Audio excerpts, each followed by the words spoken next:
Surprise, surprise. See if anyone notices. Ooh, let's play with this a little. Adjust the lighting. What do we want? That looks cool.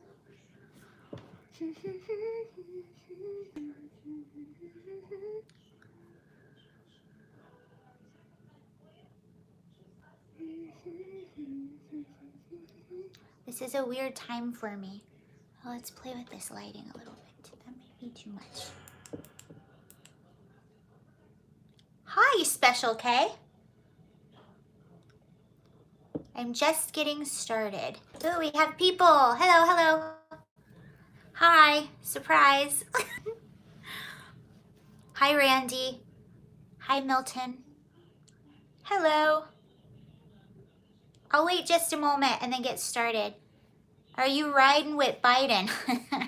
Well, apparently Biden just farted. Good evening, everybody. There's this funny story that came out. Thank you so much, Steven. Very sweet of you. And you always have the best stickers. It's a mess behind me. I apologize. I was unpacking. Okay. Pootis. This story is hilarious. Let me read it for you. This will get off to a funny start. MAGA from Boston. I'm going to do some legal weed. I'm not humble about it. You do it. What is, Kelly actually had a really funny name for that. I can't remember what it was. It was the green something.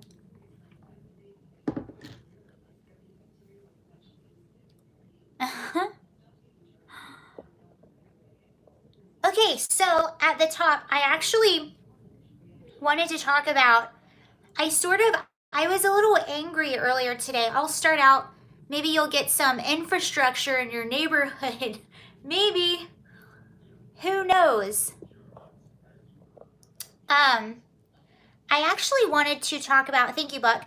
I wanted to talk about this. I know it's a little off from what we normally talk about, but there's sort of a theme that's been happening, and I might get a little ranty, but I wanted to talk about, okay, I'm back. Is anyone here?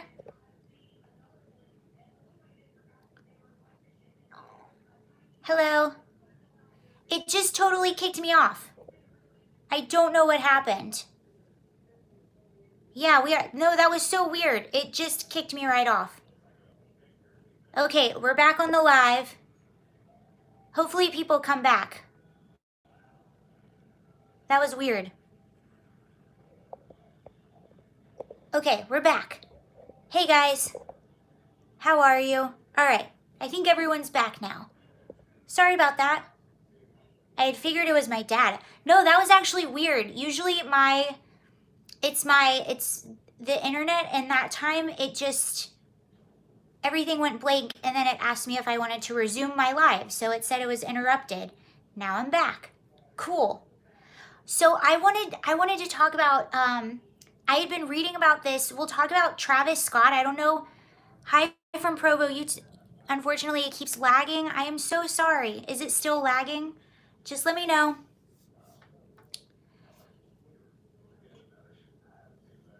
Ugh.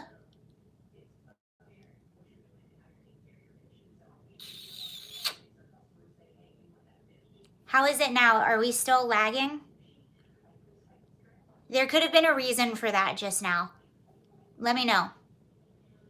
I just hope it just froze for about 10 seconds after you came back. Good now. Okay. Hopefully it stays good. I'm not going to touch anything.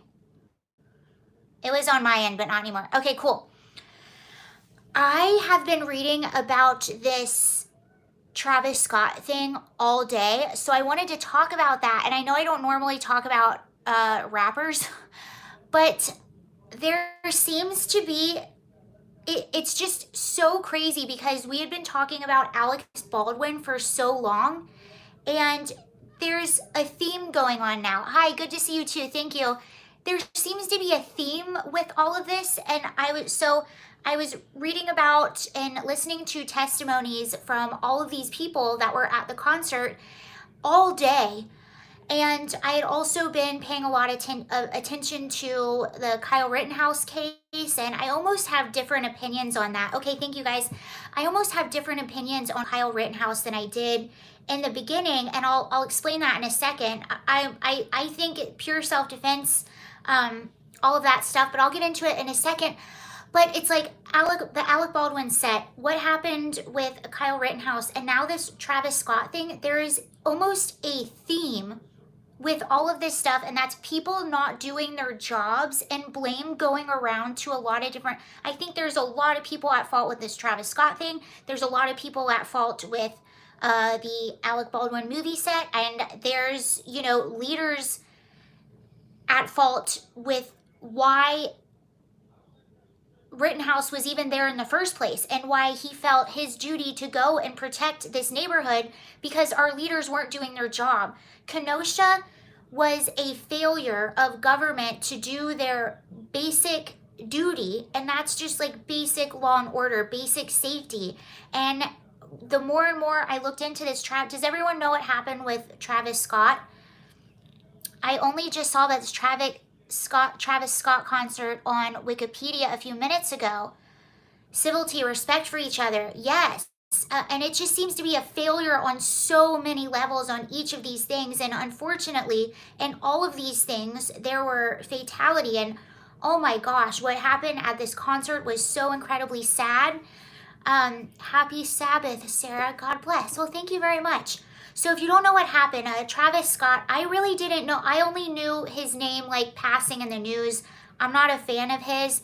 Sounds like, yes, we'll get into that, D. Vic. So Travis Scott, he's a really famous rapper. He has a child with Kylie Jenner. She's one of the Jenner Kardashians. And I guess he has like a huge cult following with his rap music. It's not, his music isn't for me. That's all I know about him. So he has a huge festival, and this was his second time doing this huge music festival called Astroworld. And again, I bring this up because there is a theme that goes with all of these things. And we were talking about Alec Baldwin a lot. So this is the second time he's done this festival, and it's thousands of people. I believe it was like 50,000 people were at this festival. So it's this festival called Astroworld. It was in Houston, Texas. And what ended up happening is there was a huge crowd watching his show. There was a huge surge towards the stage. And while this happened, a lot of people were crushed. And a lot of people, or 8 people, are confirmed to have passed away from we don't know what it is yet, but it seems to be that they were crushed in this crowd. And 300 were injured. And people started describing what was happening within, saying, so that his show started, people started surging the stage, and then the people towards the front of the stage or in these certain areas were just being completely crushed. And the way that they were describing this was they were so close together and so crushed.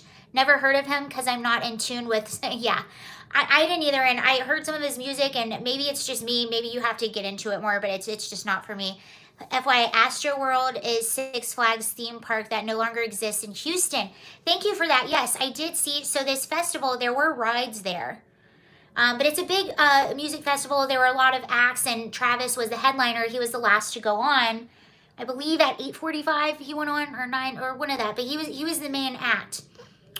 So all these people in this one area were getting completely crushed, and their accounts of what happened, the people that survived and made it out of this, were saying it was so bad, like you couldn't move your arm. People had to hold their arms up. People couldn't breathe. They could feel. One girl was describing it was so bad that her, and she was fine, she made it out, but her ribs were all bruised because that's how crushed she was.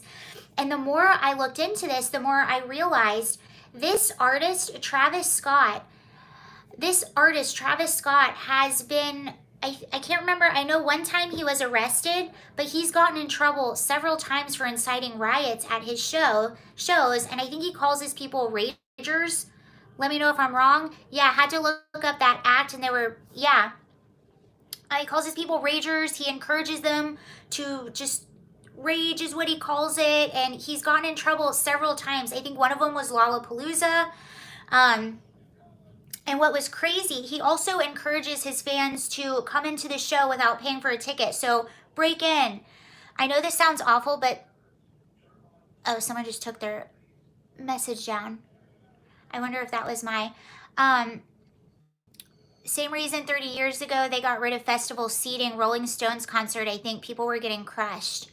Yeah, it was awful. But the more I looked into this, I realized that he's gotten in trouble several times for inciting riots. That's what the official documents say at his shows. And earlier in the day, mostly peaceful violence. A massive lawsuit needs to be brought against the whole rotten core. I'm going to read you an update on that. I was just trying to let you know what happens. Travis Scott is not actually his real name, not even close. He's done this before. So when you look at what happened earlier in the day, people were rushing the gates and breaking in without even buying tickets. So thousands of people came into this concert that didn't even have tickets, and they were just completely overrun. Well, and also the show went on for 40 minutes after people were being taken out on ambulances. And we've looked at this before because this happened with a lot of the riots over the summer, or we saw this happen in New York City. Ambulances were coming in, or people were not allowing ambulances and police officers to get, let's go Brandon, to get to injured people and do their job. And this was the same type of situation in this show. It's a combination of, I think, where our culture is at right now. It was like people were just trampling on each other, and some were trying to help each other, and then some people didn't care at all and just kept going and kept filming. That's not exactly a catchy rap name. But the whole thing was weird, and the show kept going on for about 40 minutes after all of this was happening. And there's footage of one girl climbing a tower where there was a cameraman trying to tell him, people are dying, I just saw someone dead, please stop the show, stop the show. And he shoos her off. At another point, Travis hears something and he says, who told me to stop the show? I'm not stopping the show. And he continued with the show. I will say he did stop it at one point. 8 were killed. Yeah, so 8 were killed in this whole thing. One being a 14-year-old. So young kids. And I hope the more I find out, the more asked to go in the Gutfield show. And did first come, first served seating. That's good. Well, but even still, people will rush to get to the front of the stage. And it seems like one of the issues was, at this time, there were 50,000 people there. And Travis Scott was the only one performing at that one time. And people and everyone at that entire festival rushed the stage. So apparently people are suing him. And I hope everyone sues him or the organizers or both. I don't know who's mostly at fault for this. But it says Travis Scott is sued over predictable and preventable tragedy at Astroworld. So a concert goer, and this person was only injured. Imagine the families of those. I hope they do sue. I hope everyone does. Do you think Rittenhouse will go free? Yes, and I'll get into that in a minute. So it says, a concert goer at Friday's, so this happened Friday, a concert goer at Friday's ill-fated Astroworld show in Houston is suing Travis Scott and the event's organizers over the predictable and preventable tragedy. Manuel Souza, who said he was injured in the mayhem at the show, where 8 people died in a crush of bodies, accuses the rap star and promoters Live Nation and Scoremore of putting profits before safety at the 50,000 strong event, according to the suit. So this is similar to the Alec Baldwin situation. The more you looked into it, the more stories and accounts started coming out that this was a chaotic set, and that they were focused on the budget and focused on rushing through everything, and that safety was kind of lax. And this seems like sort of a similar thing. So it says defendants failed to properly plan and conduct the concert in a safe manner. Souza's lawyers said in papers filed Saturday in Harris County District Court, Billboard reported. Instead, they consciously ignored the extreme risks of harm to concertgoers and, in some cases, actively encouraged and fomented dangerous behaviors. So that's what this lawsuit is claiming. Sousa's suit ripped Scott and the promoters for continuing the show even after ambulances rushed to the scene to treat dozens of injured people. Eventually, due to the defendant's active decision to let the show go on, the scene devolved into a complete melee, resulting in the needless, untimely death of at least 8 people and injuries to scores of others. The suit claims the show was unruly from the start when anxious fans breached security gate around the park, stampeded into the premises, and trampled over one another. And this part right here where they stampeded in the park, that was earlier in the day. So this show, I believe it started at 8:45. This show started around 9 p.m. This was happening way earlier in the day where people were stampeding, people that did not have tickets. Melee, thank you. Is that how you say it? Melee? Oh,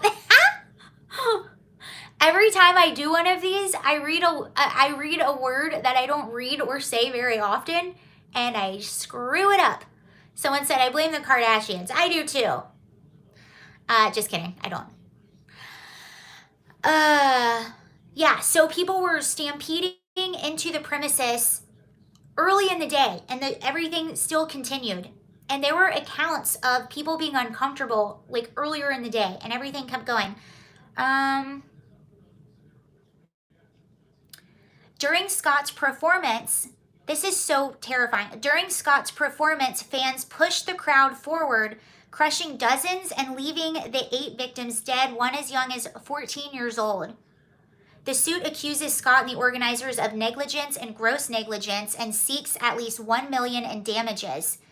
In a phone interview with the outlet Sunday, Sousa's lawyer Kevin Haynes called the fatal stampede at the show unnecessary. This kind of thing is not supposed to happen.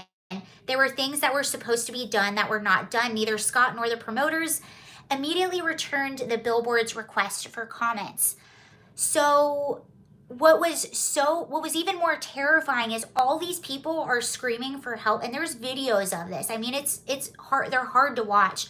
These people are screaming for help while the music and the concert are still going. So you have some people screaming for help and then people around them just enjoying the concert and it's still going. I want to hear about the ninja jabbing people with a needle full of drugs.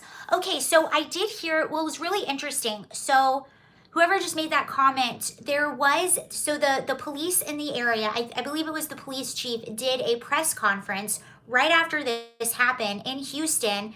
And what about the syringe drug stabs? Okay, so there was one security, it was either a security guard or a police officer. It was one of the two. Said that he felt a jab in the neck, and then he went into a seizure. They had to give him Narcon. Is that what it is? Narcon? Chaos is what he's selling. It's his MO. Yeah, so George Kelly is right, and this is another reason why people are saying Travis Scott is almost kind of responsible for this. I don't want to say almost. I think there's a lot of people responsible. It's because that's what he calls his people, ragers. He encourages them to get rowdy. There was actually, I saw footage of a previous concert, I think it was a few years ago, where he jumped into the crowd and was crowd surfing, and someone took his shoe off. So he got back on stage, and he told once he got back on stage, and this was a huge concert, he told the crowd to go beat this guy up, whoever took his shoe, and then Travis spit on whoever took his shoe. So security guards had to pull the guy out. I don't think anyone ever went after him, but this is the sort of feeling that you get, or this is the vibe that are at a lot of his shows. And it's just, the whole thing is, it's just awful. And I will say, people pass out at concerts. It happens, especially or like a festival where people are on drugs. I remember I went to, Get Smart. I don't know what that is. There was one, I used to live in Denver, Colorado, and I had a friend that was coming to visit me, and my friend was really into music and really into going to shows and stuff like that. And in Denver, Colorado, or around Denver, we have Red Rocks Amphitheater, which is very well-known amphitheater. Hi, Lance. It's a very well-known amphitheater, and I was like, And anyway, so she was coming in town, and I was like, she loves music. Punitive damages should make it 10 million. I have a feeling there's going to be a lot more lawsuits against him. And I heard from a birdie, this is not confirmed, but I heard from a birdie that he's going to get so many lawsuits it could possibly bankrupt him. And I believe that, because this is just somebody who had an injury. This isn't any of the families. And honestly, I think it was horrible. Like, if you look at the accounts of what happened. But back to the story about how concerts are. First of all, I don't go in areas with that many people. I just don't anymore. Anyway, so my friend comes to visit me. She's a huge music person. I'm like, I have to take her to Red Rocks. The only show that was in Red Rocks while she was in town, it was a music festival, and it was called the Global Dance Festival, which is like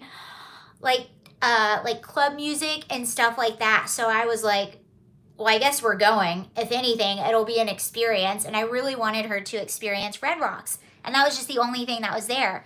So we go to the festival, and it's a concert or a festival in the middle of summer. So what do? I'm typically like drinking beer. So her and I, like, we get there, I get a beer, she gets a beer, and we go like find a place and like kind of camp out, and we're watching the show, and like we're being kind of goofy because it's not really our type of music. But anyway, I look around and I'm like, we're the only ones drinking beer. Like, everyone had a bottle of water in their hand, and I was like, well, that's odd. This is a concert in the middle of the summer. Why are we the only ones drinking beer? Like, everyone there, I was 18 and older, some were under 21, but then I realized it's because most of the people there were on drugs. And I will say that at that, I had grown up going to concerts. I lived in Atlanta. We had concerts all the time. I've been to my share of festivals and concerts. At the Global Dance Festival, I saw more people carried out on stretchers than I have my whole life going to concerts. And I think it's because people were doing drugs and they were dehydrated and they were just passing out. And they were dancing with yes, they were. And I was so innocent. I had no idea what they were doing. I was just like, wow, everyone's really healthy here. and then I figured out it's because they were all on drugs. Yes, Red Rocks is very cool. San Bernardino concerts out in the boonies. Happy Sunday back. Someone says fentanyl. That was actually, and you know what? I'm glad you brought up fentanyl, because I actually thought about that. I'm like, and a lot of it could be fentanyl too, because I did see some images where people were on the ground from the Travis Scott thing. People were on the ground having what appeared to be seizures, and they didn't look like they were in this massive surge of people going towards the front. And I'm like, man, kids at concerts, like, you have to be a lot more careful now because of fentanyl poisoning, and it's in everything. Someone said close the damn border. You know what, speaking of the southern border, I actually saw this funny, it's not funny, it made me laugh in a type of like, I want to cry but laugh because we live in a clown world. It was a headline from San Diego, a local San Diego news outlet, announcing that now they are officially opening back up the Mexico-U.S. border. And I started laughing to myself. You must have gotten a recent surge. You were stuck at 5K for a while. Yes, I was. The shorts help a lot of people find me. So the new YouTube shorts thing, it helps people find my page now, which is nice. Trump lost. Buy an extra batch to get your atch to match. Huh? Okay.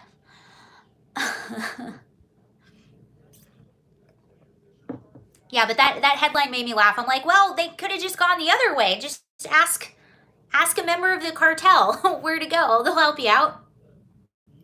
10K soon. I hope so. I'm pretty close. Yay. Yeah, I was stuck for a long time.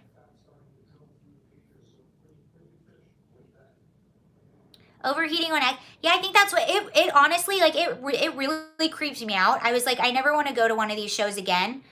And I'm sure not not all of them are like that, but I just no, I grew up going to shows and concerts and all kinds of stuff, and I've never seen that many people carried out on a stretcher ever, and that's exactly what it was, and really young people too. And I didn't like it. I didn't like the feeling. It was okay during the day, but then at night it started getting a little weird. And that, and that does happen at shows like that, like especially people that are prone to anxiety or panic attacks. When you're around that many people and there's lights and music and all kinds of stuff, that can, if you're prone to getting anxiety or panic attacks, you can definitely have one there, and people will pass out and they're drinking, all kinds of things. General admission concerts are enter at your own risk. Yeah, Pete. So Pete just said general admission concerts are enter at your own risk. I've been hearing that a lot, Pete. No, oh, I was not at the Travis Scott thing. No, I was talking about a music festival that I went to in Denver, Colorado years ago. And it was just like, is it EDM music? This is how I'm not even in that world. It was like EDM music or something. And there I saw a lot of people carried out, more than I had ever seen in my life. And it was just because so many people were doing like Molly and other kind of drugs there. And that was just foreign to me because those aren't typically the type of shows that I go to. But I always say, you're absolutely right, the general admission thing. And I always say, and it sounds very, it sounds kind of diva, but that's not what I mean. But I say this all the time. I'm like, I will never go somewhere where I need to wait in a long line ever, because I don't like being around that kind of crowd of people. And I would much rather go to a little bar or a restaurant or somewhere that's chill. And when I go see shows, I actually prefer smaller venues. One, I think it sounds better, and I just like it. Oh, what's opinion on the written so far? Yeah, I'm just like, I will never wait in a line. And I'm getting to Rittenhouse in 1 second. I apologize. And I also lived in LA for a really long time, and LA is like the epitome of materialism, consumerism, like narcissism, idolatry, like all of that. And you see people like hundreds of people will wait in line when a new shoe comes out or like a new t-shirt or something. And to me, that's just, that's not me. I don't like to do it. Great job on your videos. Keep up the great work. Thank you very much. That's just, it's not me. It's not worth it. I take value in experience. Again, I would just rather go down the street and chill with a few friends, or chill by myself, because I like to do that too. Okay, Rittenhouse. So the Rittenhouse thing, it's funny. I gave an opinion on Rittenhouse, and I almost want to take it back. Because I almost feel like I was a little bit too harsh on Rittenhouse. And my opinion was all kinds of isms in LA, lots of isms. And it really is like, you see the evil of society when you're there. Because to me, like when you are that focused on materialism or consumerism or product, or and that was to me what came ahead in this concert too. I think there's a lot responsible. I think the people who organized the concert are responsible. I think Travis is responsible. And I think some of the people that were there that trampled on each other, because there were people trampling on each other in the daytime to get in. I saw one video of a girl screaming and no one paid her any mind, just trampled over her to get in. And so I think some of these people that care more about themselves and their time and getting their footage on their camera are also responsible. There was also footage of a golf cart carrying a girl that was having a medical emergency. This golf cart was trying to get her out of the crowd, and there were people standing on top of the golf cart dancing and filming. So it's that too. And there were some really awesome people there that saved other people and that went in there, and that I think were heroes and should be really proud of themselves. But there were also just complete degenerates there. But Rittenhouse. So I feel like I was a little bit harsh on my criticism, and I wasn't criticizing him, but I was saying, there's some side that say he's a total hero, and then there's other side, oh, he's the white supremacist or whatever it is that they say. And I was saying like, I understand why he was there. I don't think he should have been there. And that was coming from a place of, I think, just being a woman and like having that little, because he's only 17, like having that motherly, like he shouldn't have been there, which he shouldn't have. The government, and I still think that, but I totally understand why he was there, and I commend him for being there. I say Rittenhouse is a hero. Yeah, I do too, you know, and I take that back. I commend him for being there, and the reason that he was there is because the local government completely failed. Someone says, what does that mean? What does what mean? Killer Kyle, don't pay him any attention, guys. Just, he's trolling. This Miguel, I don't know who that name is. Just don't pay attention. He's trolling. Just let him talk. I just need some legal weed to keep up for it. Hi, Glenn. I didn't know Glenn was here. Yeah, if you see a troll talking, I don't have my moderators here. Just let them talk. Let them do whatever they want. Just don't pay any attention.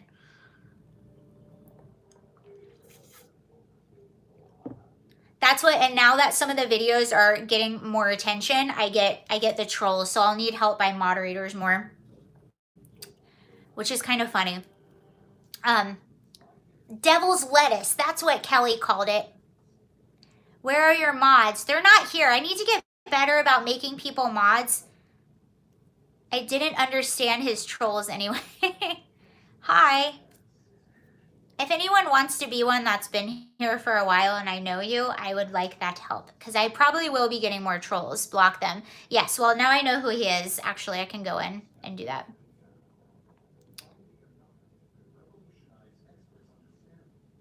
How can you mod right off the app? I volunteered to mod. I will block. Okay, so wait, I have Lance T. I have to do it. I can't do it right now because I can't do two things at once. Okay, so I have Lance T. And I also have Chris. He's not on right now. How do we? I can do it. If you're a moderator, you can. I wonder if I can get you on, Lance. Hold on. Okay, I have Glenn and I have Lance. Okay. I know both Glenn and Lance. Hello from Orlando. I think he's gone anyway. No, he was, and I commend it. And he was doing that because the local government was not doing their job. And this happened for, what, was it 2 nights in a row there was rioting? There were several nights in a row of rioting, and no one was protecting the businesses at this point in time. And actually, the local enforcement said they were not going to protect property. They stood and they protected the courthouse, but they were not around all of that property.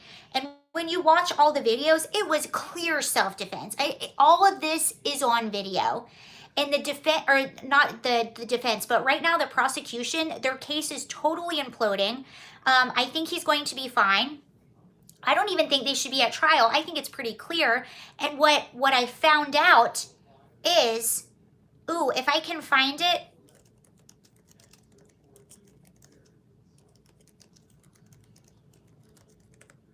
what I found out is I think it's like local DA. The local DA, like a lot of people that are in charge of this town are related. And what I think is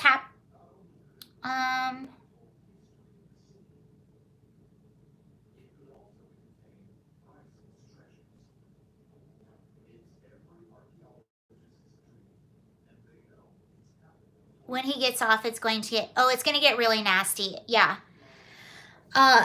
There was already a viral video, and I don't know if he was just doing it for internet clout, but I think it was George Floyd's like cousin or something like that. Just look it up yourself. Don't take my word for it. But there was already video of him threatening that people were going to take pictures of the jurors in the court, and if Kyle gets out, you know, they're going to know who they are and stuff like that if they don't make the right decision. And it's just disgusting.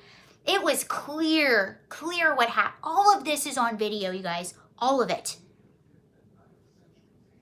Yeah, if Kyle gets off, the city will burn. I hope not. And you know what? If they would have done their jobs from day one, that never would have happened.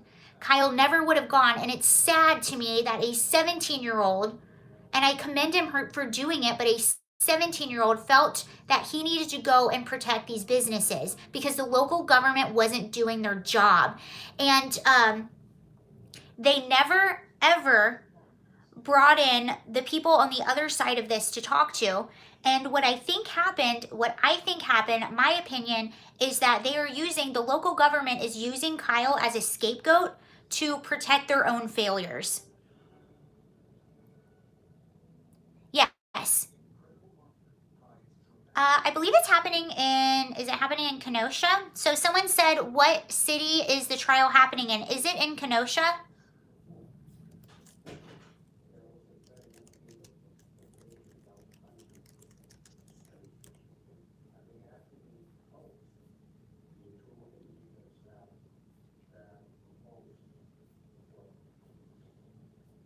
Here, let me see if I can find you an update.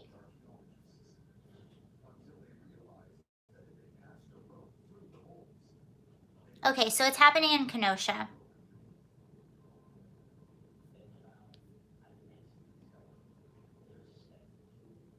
Oh, Gage is that how you pronounce his name, Gage? He's gonna take the stand tomorrow? I'll have to watch that.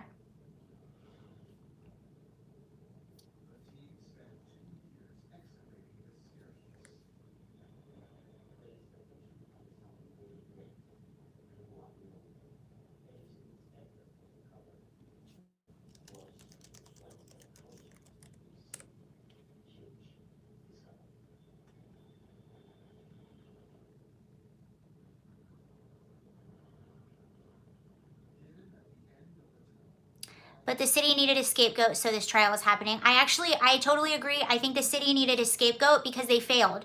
And they didn't protect anything. They let this happen for several days. And when you let this happen for several days, and I was hearing accounts of people that live, you have to understand the people that live in Kenosha, they're watching their city burn and they were terrified. And apparently some of these, if you're there at night, you're a rioter, in my opinion. We're on people's private property. There were people going to churches to stay because they were scared. They didn't know what was going to happen. So when you let this happen for that long, citizens are going to stand up and start protecting other people. What are they supposed to do? Just sit by and watch this happen? It says Rittenhouse trial, never before seen FBI video shows key moments before shooting. So there was this FBI video that the FBI is saying they lost and they never showed the defense. Which now we have. Now we've seen in the courtroom, and I'll tell you, like, the prosecution is totally imploding on this court case. I don't know how it's not a clear, I mean, to me it's clear and cut self-defense. Kids don't take a skateboard to a gunfight. Thank you for the content, Google guy. Okay, well, you clearly haven't watched any of the videos and don't know what's happening. Wow, what, the sound of free, I seen a video where Kyle shot the dude. Here are some videos of Kyle shot the dude I found on the web. Have a look. Siri, did you hear about the Kamal asking? Yes, I did.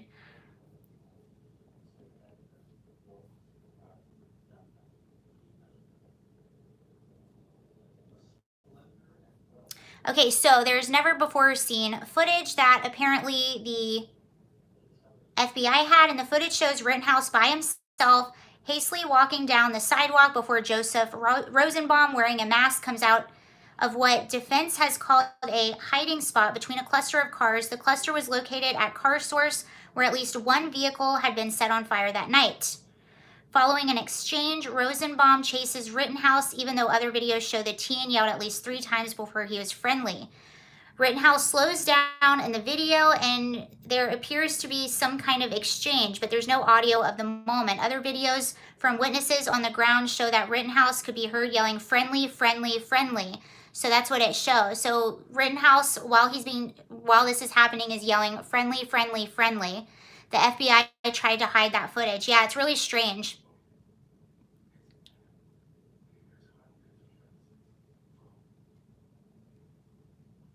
Yeah, it was actually pretty. Someone said the prosecution lied when they said Kyle chased Rosenbaum. Yeah, and it was pretty wild too. So Richie McGinnis, he is a journalist for the Daily Wire, and he was out at a lot of these riots. And Lance T and Glenn Allen. Yeah, I'm trying to talk to you guys, and my mind doesn't work this way. I'm trying to talk to you guys and do this at the same time. I have to figure out how to go back to On my, but by the time I'm gonna go live tomorrow, by the time I go live tomorrow, I'm going during the day, I will put you as mods. Because I'm definitely going to get a lot more trolls. Believe me, you should see my comments that I have to erase and block like every day now. It's wild. People have no law. You do a good job, trust me. Are you talking to me? Thank you. Are you talking to someone else? He was brought in for the prosecution or worked better for the defense. Yeah, and I'm definitely going to, thank you, Glenn. I'm definitely going to need them more now. Oh, so Richie McGinnis, and who in my eyes is an absolute hero. So he was on the ground covering a lot of these riots during that whole summer. He was a part of the riot squad, and he was basically right next to them when this was happening. So when Rosenbaum was, I thought I said that incorrectly. When Rosenbaum was shot, Richie McGinnis was right there, took the shirt off his back to try to, I guess, give him like a tourniquet and try to help save him, but it was a fatal shot, so he did not make it. But he was there and tried to save his life, essentially. Hee power trip, nah. I don't know who said that. And the prosecution was questioning him. Yeah, I've been streaming on this platform since streaming started. Trust me, you do a great job with info, reacting. Oh, thank you very much. I just didn't know if I could type in my computer while because I have to find where you add the mods again. So they're questioning Richie McGinnis, and they were trying to get a gotcha out of him, and Richie McGinnis basically just killed it while they were questioning him. So the prosecution was like, well, how do you know? So what Richie McGinnis was basically saying was, yeah, so when the first person was shot, Kyle was running, and in the video, this is what it looks like in the video.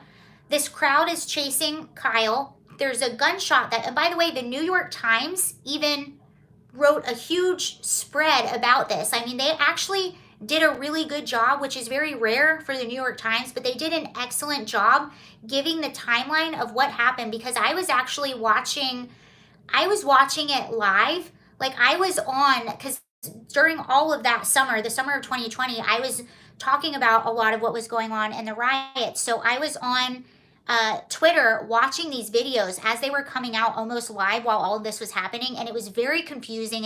Seemed like there was a lot going on. You couldn't tell what was happening. So the New York Times laid it out, and the New York Times even admitted that while Kyle was running away, before Rosenbaum was shot, he was being chased and someone shot first. So Kyle did not have the first shot. So you can imagine if you're running and this crowd is coming after you and you hear a shot. So anyway, and then Kyle turns around and allegedly, Rosenbaum lunges towards him and tries to grab the gun. So the prosecution asks, how do you know that? Oh, the prosecution was trying to insinuate that Rosenbaum tripped, and that it only appeared that he was trying to grab the gun. And they said, well, how do you know? Like, how do you know he wasn't, you don't know what was in his head. How do you know he was going after the gun? How do you know he wasn't just tripping? I cannot remember. If anyone knows, put it in the comment. It might say what he had right here. Kyle is being swarmed by maniacs. Yeah. And Kyle was trying to stop them from putting a dumpster on fire and pushing it into a gas station, which is quite scary, which again, where were the authorities? Why weren't they stopping this? If they had been there doing their jobs, none of this would have happened in the first place. None of it. It was an AR. Yeah, it looked like an AR. The dude had the gun in his hand. You mean his hand? Plus self-defense if he felt in danger. Yeah. Oh, so while Richie McGinnis is being questioned, the prosecution is like, well, how did you know he was trying to take the gun? How do you know? Did you know him? Were you like talking to him? Did you know what was going on in his head? And Richie just blankly said exactly what he saw. He said, no, but I saw him lunge for the gun and try to grab it and say F you while he was doing that. So What other conclusion would you come up with? Hand. I knew that's what you're talking about. Yeah, and this is actually, I made a whole video on this because I was trying to prove to people how even a photo can be very misleading. So the last person that Kyle hit in the arm, the one that is, I think, going to be on the stand tomorrow, there was a picture. So what this individual did, Kyle was on the ground, and I can't remember if Kyle fell or why he was on the ground, but Kyle was on the ground, and he was facing toward the crowd that was running toward him. And what was his name? Gage ran toward him, and first he put his hands up like this, and I think he might have done this to fake Kyle out, put his hands up like this, and then he went toward Kyle, and the gun was basically at Kyle's head, close to his head. And that's when Kyle shot the guy in the arm. Well, people took a still of him with his hands like this to make it look like Kyle shot him, to make it look like it was a hands up, don't shoot situation. And that wasn't the whole story. He did that, I think, to fake Kyle out, and then got closer with him, and that's when the gun was pointed right at Kyle and to his head. Thank you. So, but I made a video on this to show people, like, even a snapshot, like, if you don't know exactly what happened, but this is how the media will spin things, because this was a snapshot. But if you just if you watch the video 2 seconds later, maybe not even 2 seconds, maybe 1 second later, there was a firearm pointed at Kyle's head, and that's when he felt in danger. So that is just, and what's really sad, there was an interview with Kyle's mom, and they asked her, they were like, how do you feel? Because I don't know if you remember, but even Joe Biden called him a white supreme sandwich. Joe Biden, the president of the free world, called this boy who went out because the government, the authorities, and I think it's because the authorities were told to stand down, but the government wasn't doing their job. People felt in danger, so he went out to protect. And then this is what the media did to him. And then the president of the free world slandered her very own son. And as soon as they asked her that question, she started to cry. And it's really sad. It's a shame Yellow Pants won't appear in court. He went in hiding. Hi, Sarah.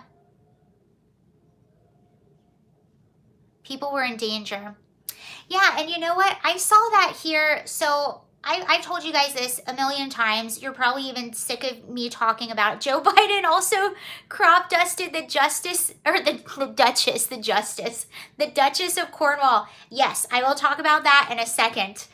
I might post I made a little video about that. I put it on TikTok. Biden should criticize his own son, right? But how, like, as a like, hearing that, or just being a kid and going out and protecting, and all this happening, and then the Yellow Pants is the guy who attacked Kyle on the floor. Is that the guy that wasn't the guy who had his arm shot, was it? No, that guy, that's Gage, right? I'm very prepared for this live stream. I really researched everything I was talking about.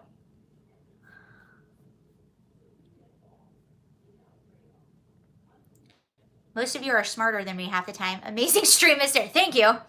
No bullets missed. Yeah, well, because they know they're wrong. They were busted. And one of I think it was the guy who was shot in the arm, his girlfriend was giving interviews talking about him like he was a hero.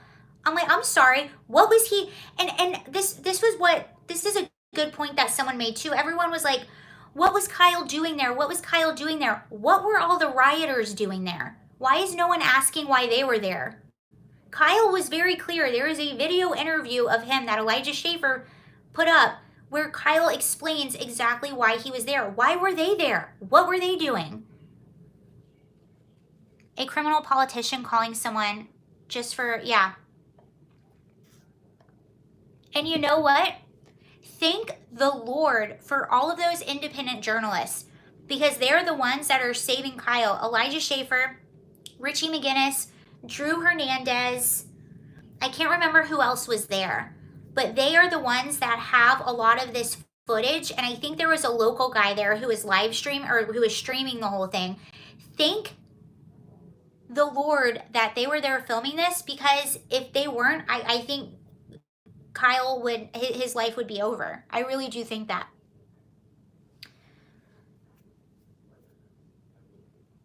So I love the open dialogue we have during your streams. Thank you. I try to do it because, you know what, I feel like I'm in a place too where I'm constantly learning, and especially I've had this channel for I think a year now, or a little over a year, and I hate it when people act like they know everything, and I hope it comes across like I try to learn with you and talk through things with you, and I hope it comes across like that. I have my opinions for sure, but no one knows everything, and I'm learning things every single day. And even like Kyle Rittenhouse, I said something about him the other day, and now I'm good, and now I had a slightly different opinion. I don't trust people that think they know what they're talking about all the time. Keep up the real fight. And you know what else? Elijah Schaffer is a guy that I follow. He has a show called Slightly Offensive that I watch. It's really funny. People who watch MSNBC, CNN think they know everything. Yeah, and you know what? If we depended on CNN and MSNBC, and even Fox News, they weren't there either. If we depended on them, then we wouldn't know the reality of what happened in this situation at all. Hi, Corey. The more you learn, the less you know. People who watch CNN are the problem. CNN, your trusted news source. Surprised Elijah wasn't called in. You know what? He had a really good, trolls are a guarantee when you put yourself out there. Little do they realize you have a great soul. Thank you, whoever said that. You know they are.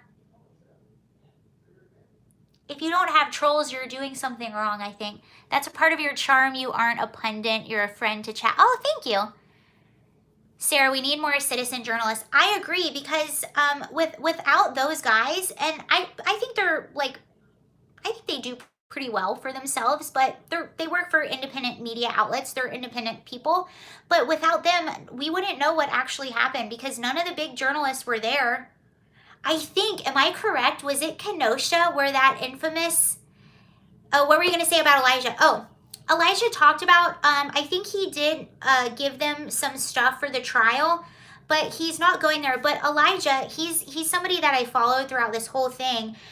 And I don't know if you remember, I remember because I followed him a lot, but he was talking about, like, during the summer, the reason he was even at Kenosha is because he was in Chicago, and Chicago is actually, I think it's only about 45 minutes away from Kenosha. He was at Chicago covering a riot in Chicago when he got news about Kenosha. So he just drove over there. And then the same thing happened when he was in Philadelphia covering a riot that was happening in Philadelphia. And then he heard that Lancaster was going down, Lancaster, Pennsylvania. So he just drove over there. That's how crazy this whole thing was. And just think about it. The fact that this happened in Kenosha, and then the fact that Lancaster, Pennsylvania, of all places, and even where I lived in West Hollywood, and what Elijah was saying, and what you're not going to see on mainstream media, is he was talking about what the people of Kenosha were going through and how terrified they were. But there's a really good show that he had recently. So he has another podcast with Sydney Watson, and it's called You Are Here. And recently Jack, was it I can never say his name correctly, but they were talking all about the Rittenhouse trial, and Jack was watching the jury selection, and the people of, and it's actually a really good point. Jack was saying, I love watching a jury selection because you kind of get sort of an insight into just like regular normal people and what they think and what they feel about things, you know, not like pundits or commentators or people that you know are super into what's going on and they have their biases, but just the regular normal people that live in the area. And Jack was talking about the jury selection, and there was one lady that was questioned, and they were asking her her experience like during the riots and stuff like that. And she was like, I was actually told by a neighbor of mine while this was happening to take down my American flag so that no one targeted my house. And the judge was like, so did you take down your American flag? And she said, no, I bought a gun. But and there were also accounts of people that were going to sleep at churches. They were spending the night at churches and not in their homes because they were scared. So, and I saw this, and that just went into just how scared the people that were in these towns were, how this rocked their town. These were not people, a lot of the people that were out rioting and destructing things or causing destruction were not people that lived in Kenosha. They were people coming from the outside. And the residents of Kenosha were the ones that suffered for this. I remember watching a video of a guy driving through Kenosha, like the aftermath, and he was like, man, that's where I used to go. That's where I go get tacos. Like that's where my grandma gets her whatever. Like these are our places. This is our neighborhood. Why would you do this? And I felt the same way in West Hollywood, although it wasn't near as bad as Kenosha. We had a few businesses burn in West Hollywood. And I remember the day after, and that's what people don't realize. And it wasn't people that live in West Hollywood that were going out busting every window and burning buildings down and jumping on top of cop cars. It wasn't our residents that were doing it. It was people that came into our neighborhood and started to do that. And I remember, and again, you won't see this anywhere. You won't see this on national television or anywhere. I remember being stuck in the middle of that riot in a car and getting out of it and being terrified. I will never be able to explain what that feeling was, but it was a complete lawlessness. I thought for a split second that I might not make it out because all of a sudden there were no officers, there was no law and order, and we were in the middle of an unhinged crowd. I don't know what they're gonna do. I just drove through half my neighborhood and every window was busted out. And I'm seeing like Eat the Rich, ACAB, who paid for all the bricks, mostly peaceful protesters that burned cities. Exactly. And even the news, even the local news, I was watching the local news before I left my house that day, and they showed all the rioters across town. So I'm all the way across town going in the opposite direction. I thought I was fine. That's how widespread it was. It was bad. It was scary. So the next day after this happened, I saw on my Nextdoor app that people were going and helping to clean up some of the aftermath from the riots. So I went out to help, and riots in Kenosha were rather surprising. I think someone was, I didn't see that whole comment, but I think someone said it's because police weren't enforcing, and you're right. Los Angeles, I think, was different. I think in Los Angeles, it was just so widespread that it was impossible for the police to contain everything. It was everywhere. I don't know if anyone knows the layout of Los Angeles, but it was simultaneously, it was in the Grove area, the Beverly Center, Beverly Hills, Santa Monica, like all spread out. It was awful. So the next day I went to help clean up some of the aftermath. There were a lot of neighbors out just sweeping up glass, helping to clean off some of the spray paint on the buildings. And it was actually really cool because whenever you see something so bad and so scary, it's nice to see all the good people that come out and that help and that care. And there were a lot of like teenagers too out like getting the spray paint off the buildings and cleaning, because they even got Fairfax High School. But I remember walking past a nursing home, and I never knew it was there. The only reason I knew that it was a nursing home is because there was, I still have video footage of this, by the way.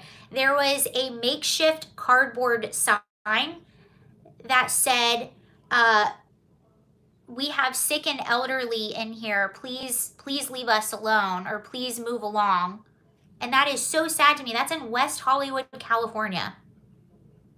And Elijah, going back to Elijah, he was, because he was in Kenosha for a few days, he was describing something very similar when he was walking around Kenosha seeing like signs like that. And that's what the news doesn't really report on. So they wonder why Kyle was there. They wonder why vigilantes, or whatever you want to call them, militia, like just citizens, they wonder why people are there armed to protect businesses. That's why, because no one else was going to protect them. And I'll tell you, like, and it was so weird when that happened to me, because I had been talking about the riots on this channel a lot. And it was weird because it was like I had been talking about these and talking about these and talking about these. And then all of a sudden I get in my car and it's like the stories that I was talking about, all of a sudden I became that story. And it's weird. And it's not like I went out seeking that. It's not like I went into the trenches and was prepared to be in this situation. I was just in my neighborhood where I thought I was safe. But that's just how massive all of this was. And then on top of that, and when it arrives at your doorstep, yeah, it arrived at my doorstep where you think, I'm safe, I'm in my little area, like I talk about these things, I watch these stories. The best footage from last year was the crowd showing up at CNN. That was pretty funny. But what was so crazy about it, it actually took me time to kind of work through this. What was so crazy about it is not only did I have that and when I say me, a lot of people had this experience. It's not just me. Many people experience this. Having that experience, and then the entire world gaslights you. And I'll give you a clear example of this. So when I went out, I had a roommate at the time in West Hollywood, and my roommate was very liberal. And you know what? I will give her credit. She knew that she knows my beliefs, and she was totally cool with it. We just like didn't really talk about politics, so credit for that. I went to help clean up the aftermath, and I saw that sign on the nursing home. I see the buildings that some of them, like the alarms were still going off and the water from the sprinklers was still coming out. So I'm seeing buildings burn. I'm seeing the places that I shop at completely looted. All the windows are busted up, like spray paint. You just see this mass destruction.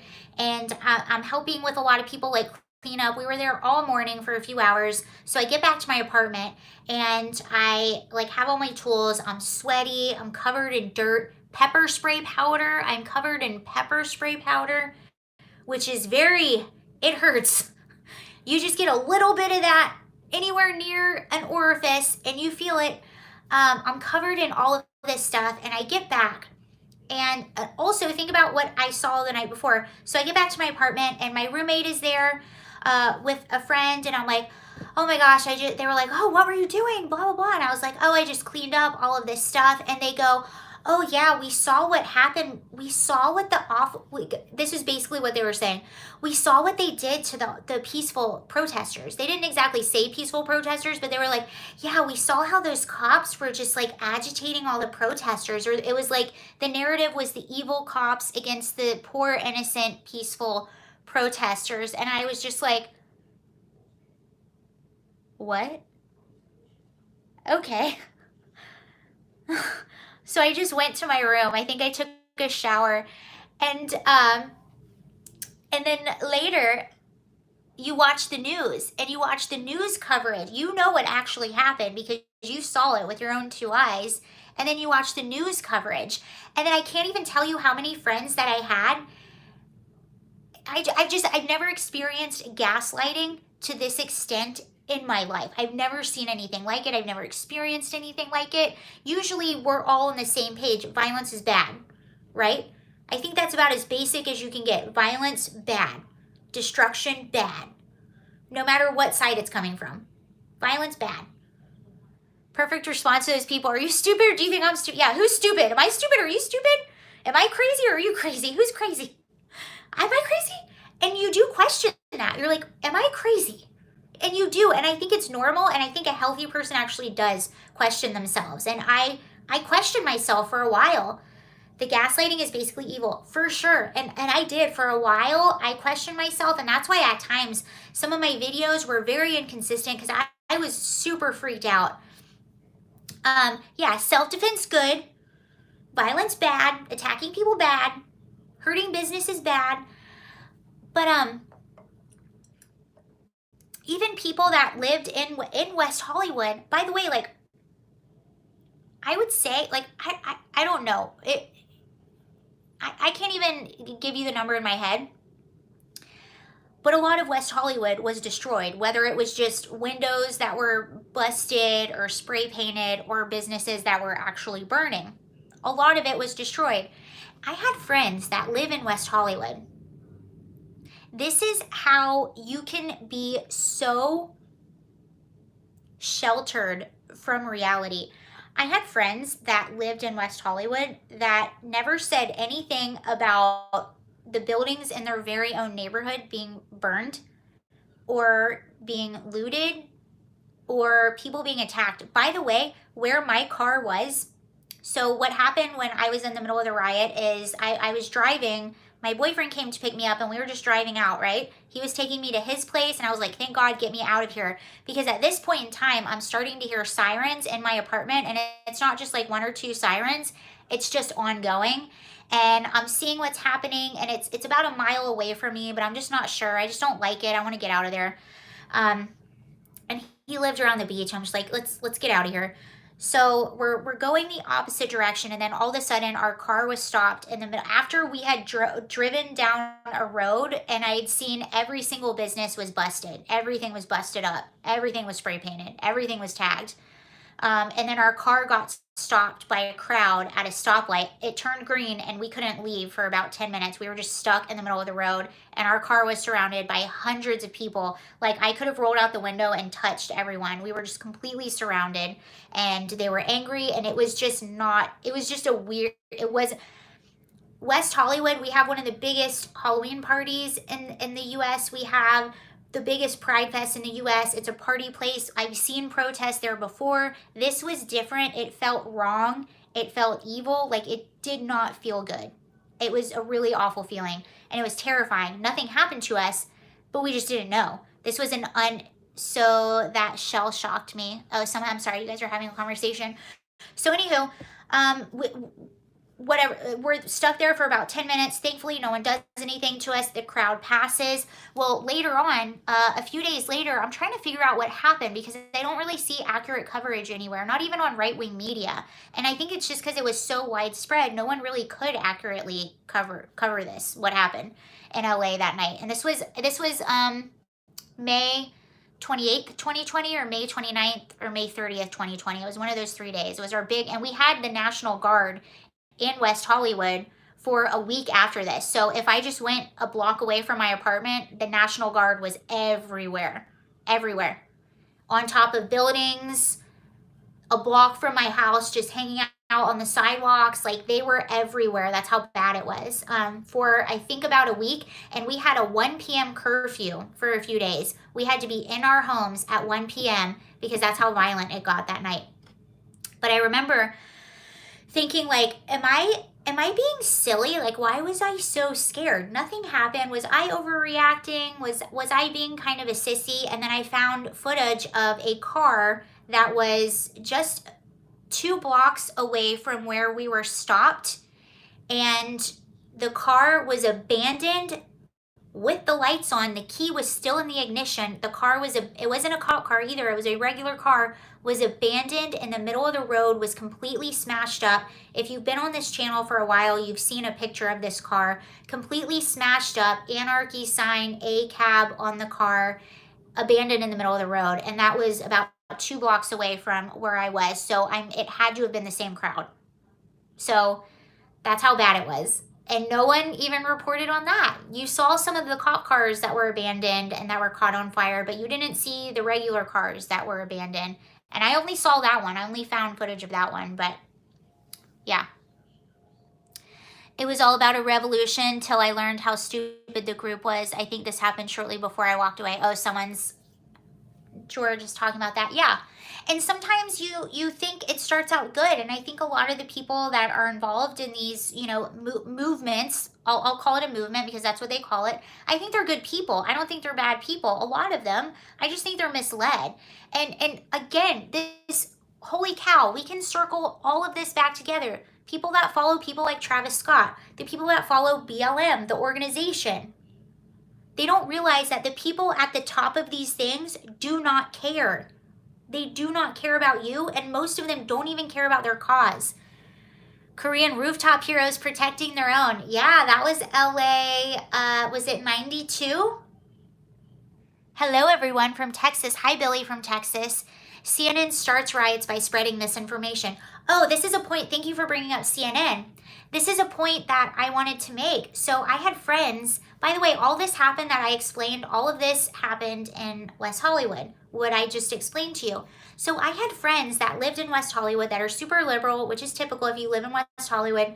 By the way, I picked West Hollywood because it was a liberal city. But to me, liberal used to mean that you love everyone, that you tolerate everyone, that you're accepting of everyone.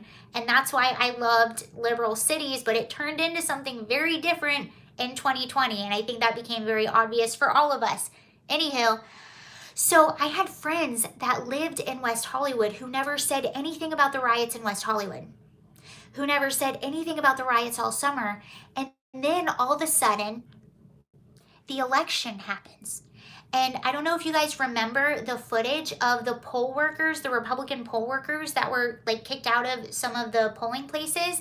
And so they're standing outside of the polling places and they're like, what the heck is going on? But the pictures of them standing outside, there was one infamous picture of like all of these poll workers standing outside, and they're all of these middle-aged poll workers, like middle-aged people, like on their cell phone with clipboards, just hanging out, and they're like, what's going on in there? And MSNBC used that picture and was like, and called it an angry mob.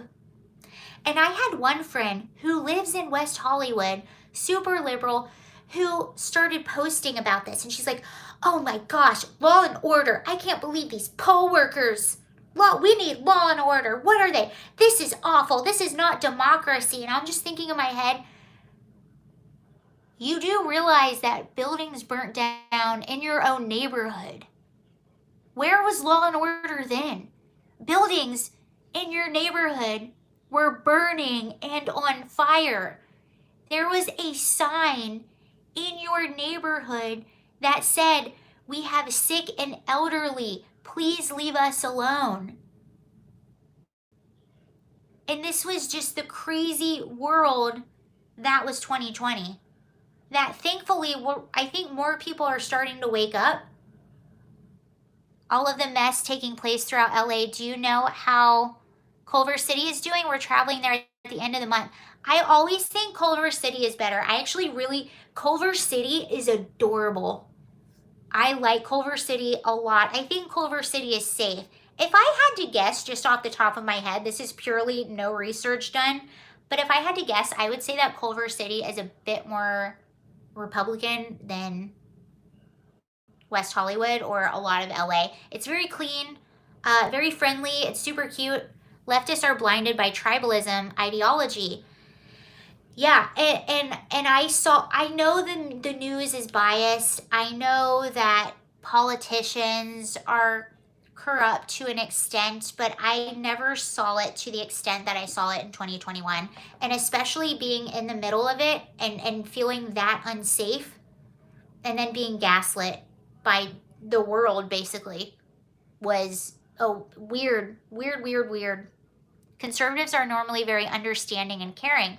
Yeah, my whole family is from Southern California area. How do you wash off that pepper spray at night? I just use soap and water. I got it on me. So I guess there's like pepper spray powder. I don't know, but I know you're not asking me personally, but I'm going to have fun and answer this for you. By the way, I carry bear spray. Journalists are CRT trained. That's why riots happen. And you know what also, can I just rant to you for a second? You know what also drives me crazy? I had just so many friends that would post on their Instagrams, support Black businesses. We all need to go out and do our part and support Black businesses, which I support every business. I just go where business is good. And you know what's funny? The people that would scream that at me, I'm like, if you actually look at my places in Los Angeles, I only go to, I didn't even know I did this, I only go to minority businesses. Like almost every single place I go to is Asian owned. And actually my favorite smoothie place, it's not open anymore, but it was owned by a Black woman, and I remember talking to her one day. She opened that business and she was like, I do this because you don't see a lot of people like me owning smoothie businesses, so I just kind of put my spin on it. It was my favorite smoothie place, and then I can't remember what happened to it. I think they moved the location, but every single business I went to in Los Angeles that were my favorite were actually minority owned, and the people that don't do that are the ones that were yelling at me. But anyway, they would post all of these things on their Instagram. I'm like, do you know how many were burnt down in the riots? Did you donate to any of their GoFundMes? Like, how can you say that and simultaneously support a group that's going down and burning small businesses that are mostly, and people that own small businesses typically are not rich people. Cool, thanks, Sarah. Really appreciate the info. I think I needed to rant a little bit on that one. What was the smoothie place that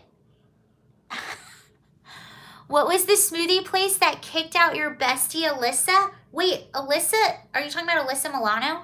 Yeah, we are best friends. Actually, we're not best friends. She's my role model. I want to be just like her. Just kidding, I don't. You know what, though? I will say this. I watched an interview with Alyssa Milano recently.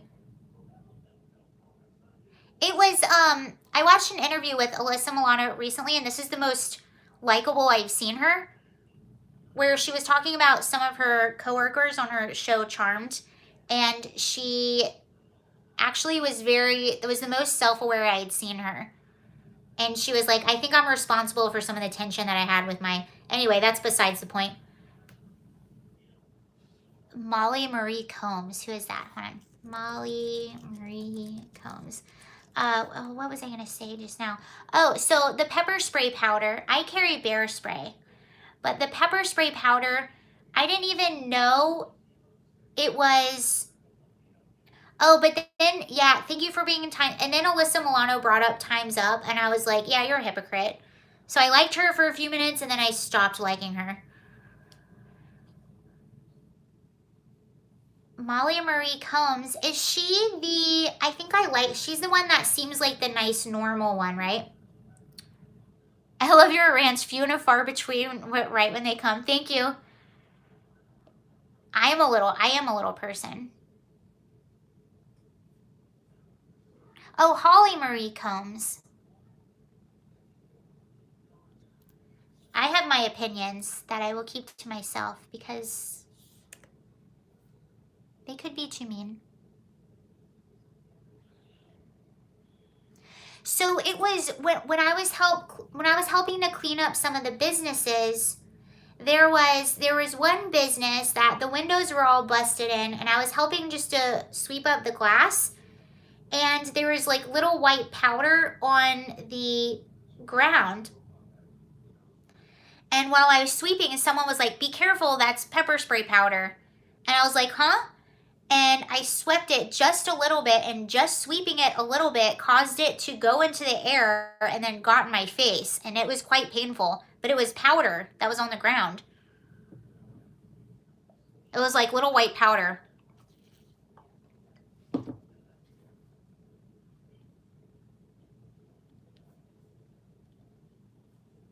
No, but I think that's where all of this, it's like the pepper spray is spicy. It is spicy. Oh, thank you, TNN. But I think more and more people tell us, oh, you want to know my mean? Okay, this is just my opinion, but I actually really think so. I think I'm not trying to be mean at all. And this is just my opinion. I don't know. I'm not a doctor. I think Alyssa Milano is an actual sociopath. I actually do. But that's just my opinion. I don't know anything. But I actually do. There's something going on there. That's just me.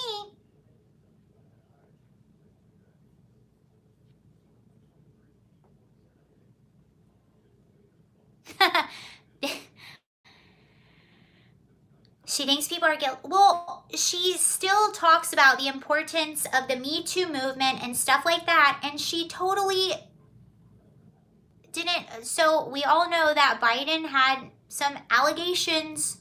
George says, me too. We all know that Joe Biden had allegations that actually, and we don't know if they're true because they haven't been proven, right? But they were very detailed. They were corroborated, more detailed than Kavanaugh, corroborated, which Kavanaugh was not. And Alyssa was like, well, I think that I'm still going to support Joe Biden. She still supported Joe Biden even after that, even after she had stank face while sitting behind Kavanaugh in the trial, and still talks about Kavanaugh. She still talks about Kavanaugh. But when she was questioned about Joe Biden, she was like, yeah, I'm still going to support him. Okay, well, you just lost all credibility. You are a total hypocrite. What else are you going to say? If she was actually, you know, I would forgive her for being so nasty toward Kavanaugh if she would have this same nastiness towards Biden. You know, at least be consistent.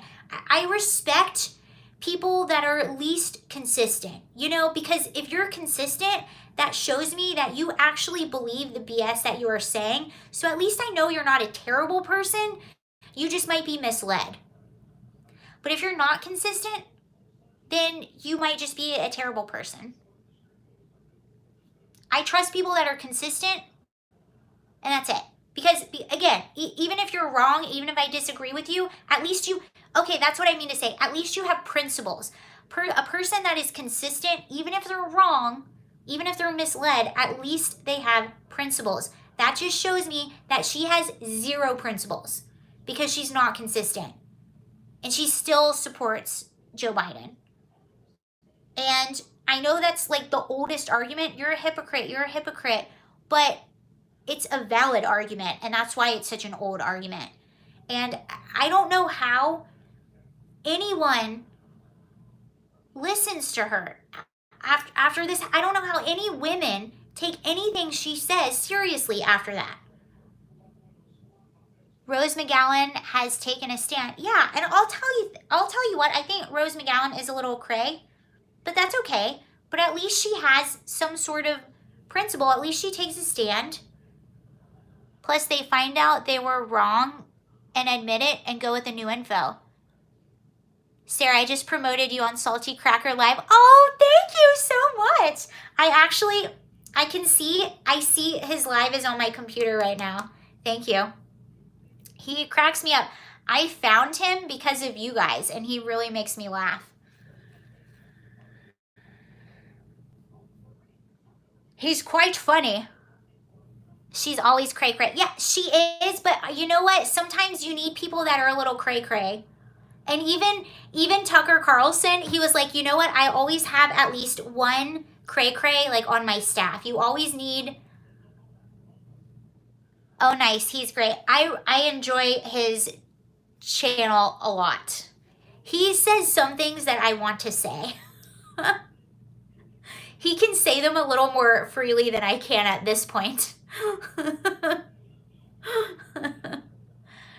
Some libs are like a dog with a bone about Kavanaugh. Yeah, well, it's and it's funny because Alyssa Milano, or only going woke because her career is in the dumps. Yeah, I don't know what's going on with her. I mean, good for her. I don't know. Alyssa Milano needs to wake up and smell the coffee. And you know what? I also have respect. While we're on that subject, I also have Alec Baldwin can't go woke enough to save him from shooting that. There is a really... Hold on. This is so crazy. Wait, hold on. I have something to tell you about Alec Baldwin.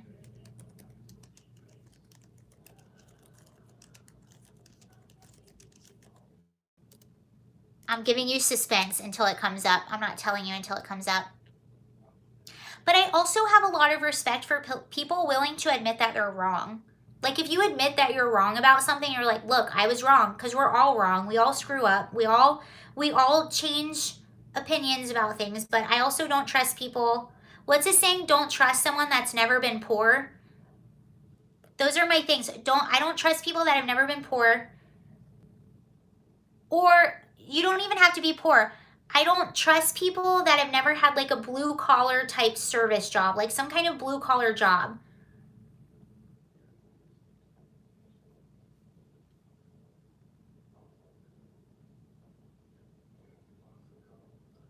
Okay, this is weird. Here's an update on the update you never thought would happen. The update you did not expect.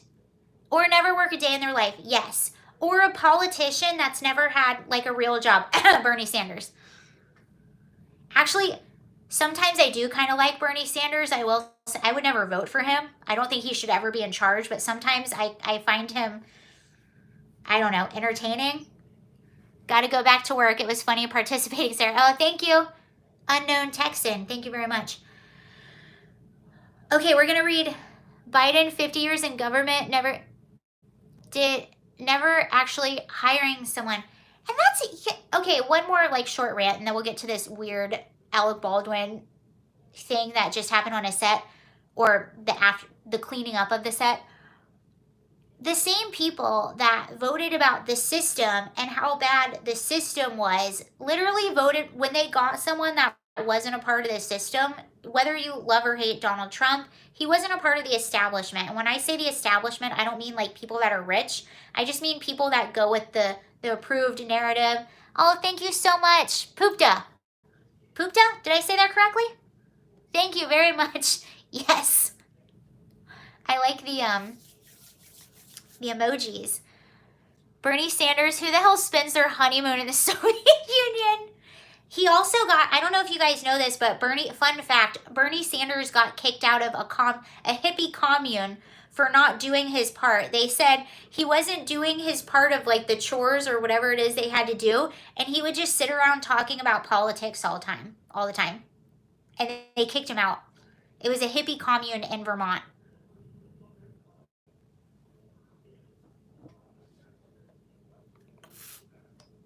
Okay, what was I saying?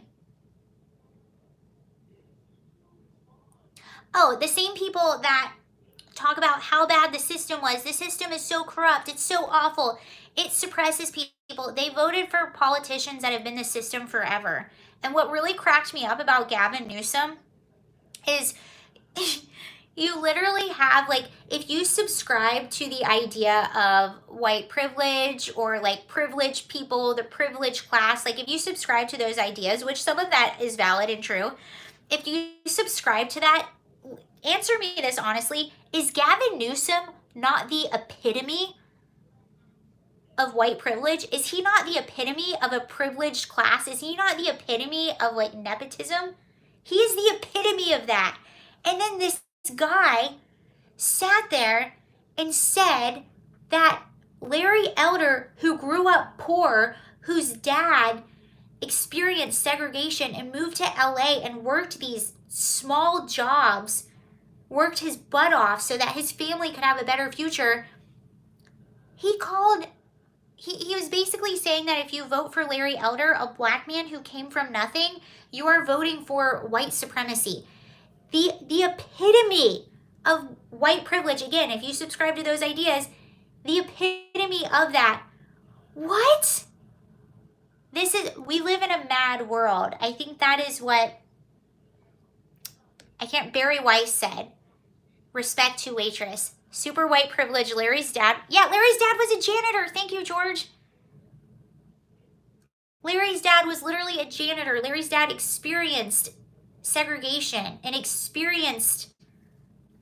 Gavin Newsom is a fancy boy. Yeah. Imagine believing, or imagine being Gavin Newsom and saying that, or imagine believing that. It's absurd. It's completely absurd.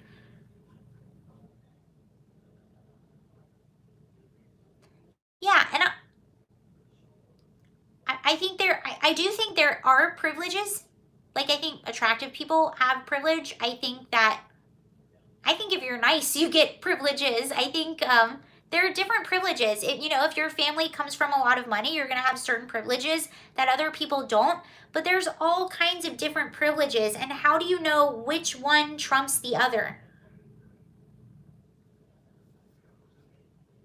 Gavin went to private school. Gavin Newsom was born with... Oh, that's funny. Okay, now we're going to segue into this bizarre world that we live in right now. Gavin Newsom has been missing after his boot. Oh, yeah. So this is the latest conspiracy theory. So Gavin Newsom got his booster shot 11 days ago, and no one has seen him since. And he's canceled public appearances. So that's the latest conspiracy. Where is Gavin Newsom? We don't know. I also think everyone has privileges and responsibilities. Yes, privileges and responsibilities. And we all have different privileges. For instance, I grew up, and this is just one random example. My parents got divorced when I was 3 years old. And my whole elementary school career, my mom worked 2 jobs. So there were many, many, many weeks where my mom actually worked 7 days a week to support my sister and I. My parents got divorced very young. My dad was the breadwinner. And long story short, without getting too personal, my dad didn't pay his child support a lot of the time.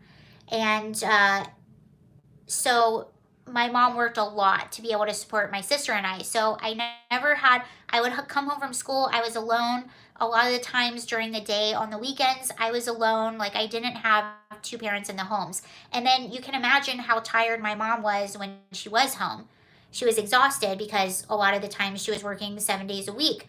So I had friends, and where I grew up in the suburbs of Atlanta, it was a Gwinnett County, an area called Lawrenceville. And at the time, it was just like a melting pot. So growing up, I had friends, and when I say friends, I mean like people, I went to their house, they came to mine, I spent the night with them, like my good friends.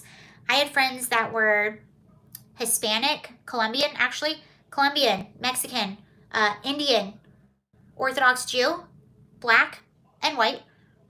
Those were my good friends back Duluth. I know Duluth. I lived in Lawrenceville.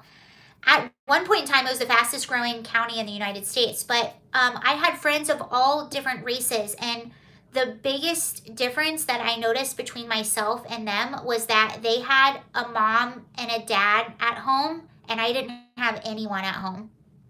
So when people talk about privilege and stuff like that, like, I'm not saying it doesn't exist. I'm not making that argument right now. But the biggest, I had such a diverse group of friends growing up just because of where we lived. But the biggest difference I noticed was that they had mom and dad. A lot of them lived in houses, and I lived in a small apartment, and my mom wasn't there a lot, and my dad wasn't there. So that was the biggest difference that I noticed with my friends. And that's one of the reasons also I'm against CRT. Imagine that little girl I was a cute little girl. Imagine that little girl going to school and my teacher's thinking, oh, she's a pretty little white girl. And imagine that now, like, oh, you're privileged, you're the oppressor. Like, imagine being that little girl going through that and having that much on your shoulders, and then going to school and made to feel guilty for your skin color. Like, it's evil. It's evil, evil, evil. Imagine what that would do to that little girl on top of everything else that little girl was dealing with. And same with me, a cute boy with diverse friends would have been. But just imagine, and it's bad for everyone. I'm not just saying it's bad. I don't like it when people say that CRT is anti-white. It's anti-human, in my opinion. It's just as bad to tell someone that they are inherently oppressed and that the system is built against them. I think privilege is a way of marginalizing regular people. Yeah, I think it does exist, but how do you know what trumps the other? We're all born with certain privileges and talents, and we're also all born with disadvantages. So who's to say what trumps? I think that the best thing to teach people is to go out there and be a really good human and do your best to give back to the community, be kind to people, be nice to people, and to be a person of service for the community and for the world, and be good to your family and be good to people, respect people, don't judge them, and work hard. I think that's a much better message to give people. I'm very sorry to hear that about your dad. I can't imagine not being close with my daughters. We all have adversity. One of my favorite sayings is, excuse my language, but one of my favorite sayings is, we all have our shit, and no matter how bad you're doing, someone had it worse than you and made it. That's my favorite saying. Someone had it worse than you and made it. Yes, and I think that was George that just said, privilege can also be gained. Yes, it can be gained.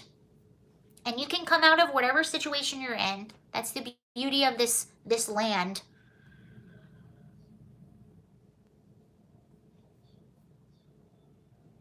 Will people also confuse having a majority? Yeah, I agree, Tianan.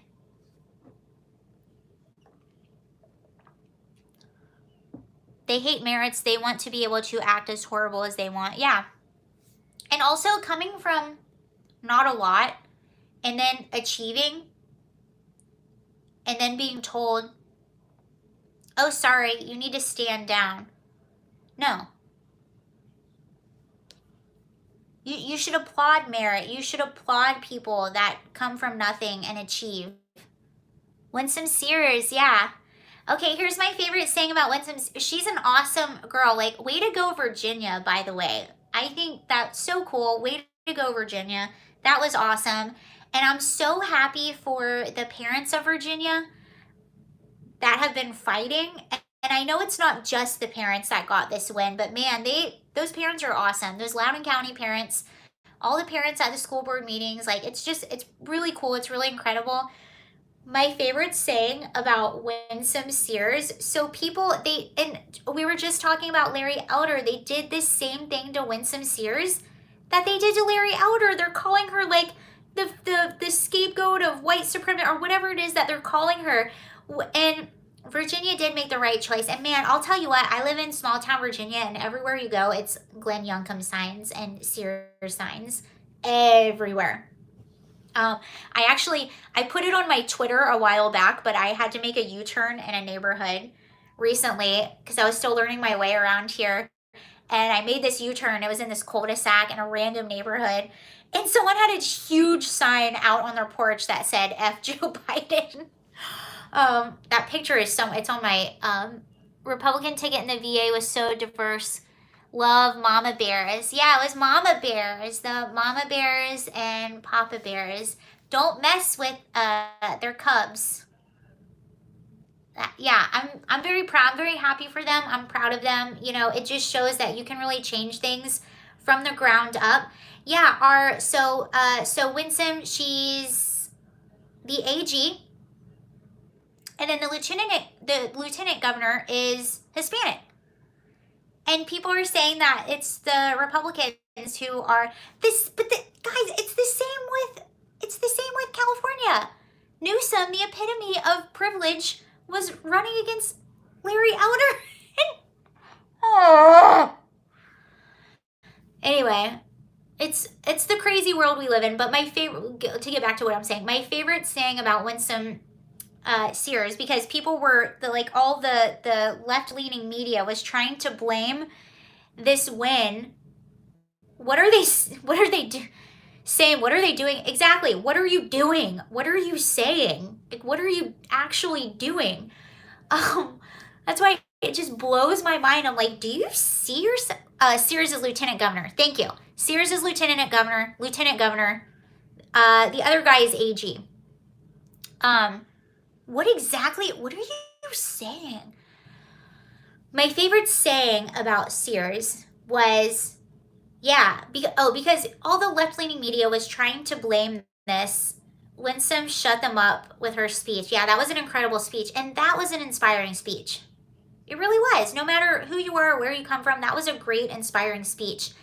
My favorite saying about her was, because the media was saying, this is just proof that Virginia is racist, and this is the white supremacist society, and this is This is just proof that it exists.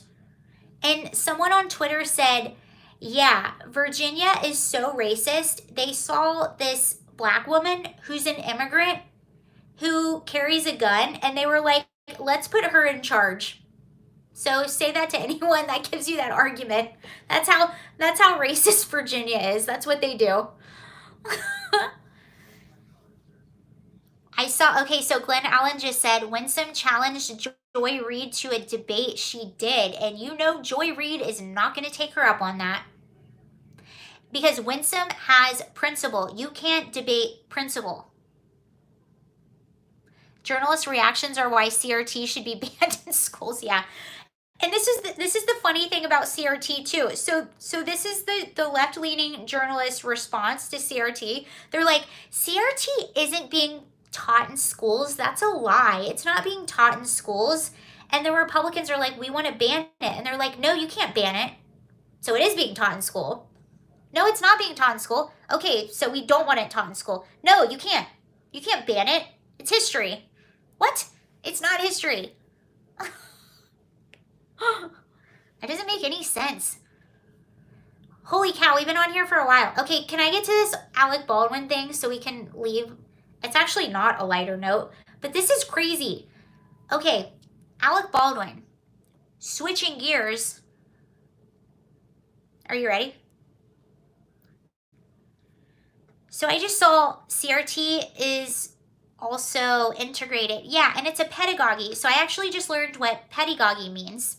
And pedagogy is, it means that you're actually not teaching. There's not like a curriculum that you are teaching. Okay, someone said ready. I'm going to be ready in just a second now. I keep getting distracted. It's not actually a curriculum that you're teaching, but it's the lens through which you are teaching. And that happens a lot.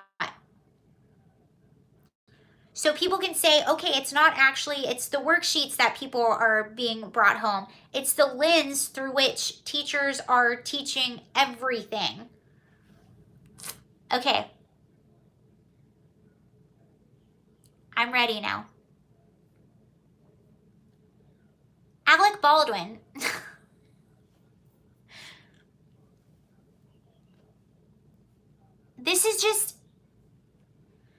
This actually has nothing to do with what happened. I'm just putting this in there as a random story. Their political philosophy, yes. Alec Baldwin film shooting, arrest crew member in hospital for this is insane. Arrest crew member in hospital for multiple surgeries after spider bite.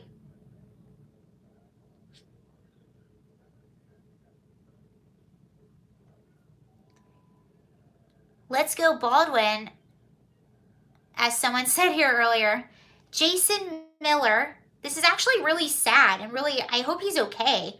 Jason Miller, a lamp operator and pipe rigger, was working to wind down production of the film after cinematographer Helena Hutchins was accidentally killed by Alec Baldwin on October 21st. According to a Just Giving page, Mr. Miller was on the site of Rust production in New Mexico when he was bitten by a brown recluse spider, a venomous spider that is native to North America. Within days, Mr. Miller experienced severe symptoms, including necrosis of his arm and sepsis. The fundraising page says he has been hospitalized and endured multiple surgeries each day as doctors did their best to stop the infection and try to save his arm from amputation. It will be a very long road to recovery for Jason if the medical team is able to save his arm. If under worse circumstances he loses his arm, this is a life-changing and devastating event for Jason and his family. Jeez Louise. A spider? No, they can. Actually, if you, I actually have a friend that was bitten by a brown recluse spider. It's a big deal. It's very, very bad. She has a permanent, indentation in her skin where the spider bite happened. A spokesperson for the Rust producers, including Mr. Baldwin, said, "We do not comment on individual members of the cast and crew's private matters. It comes after a former crew member on the film set said he never felt as close to death.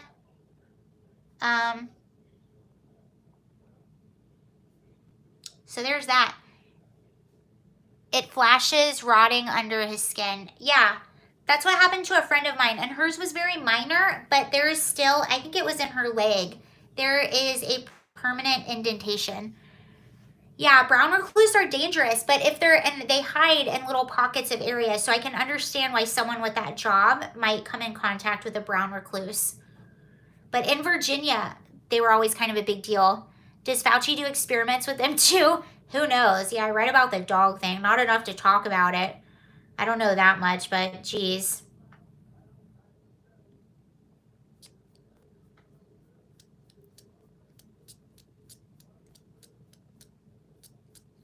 Just seeing if there are any updates on Twitter before we go.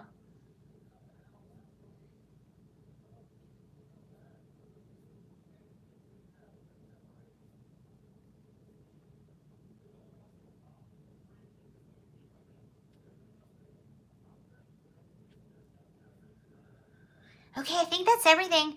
Bats, dogs, the guy is a menace. Yeah.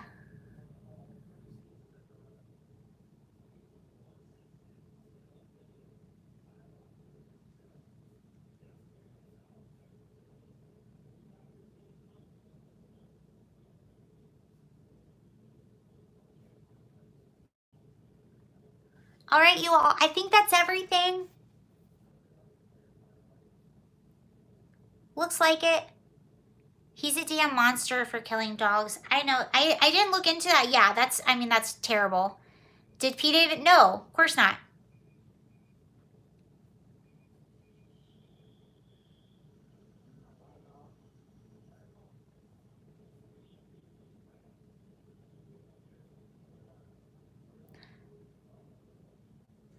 Okay, thank you everyone for joining. That was really fun. Pleasure as always. Have a beautiful night. Okay, bye everyone. Thank you. That was fun. Have a good night. Pete is useless. Can you imagine Fauci being in complete control of med? Oh gosh, no, please. Ah!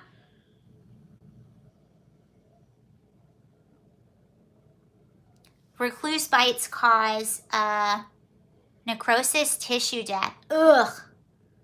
Yeah, it's pretty nasty. All right, and they hide. They're always hiding. Okay, bye everybody. See you later. Bye. Thank you.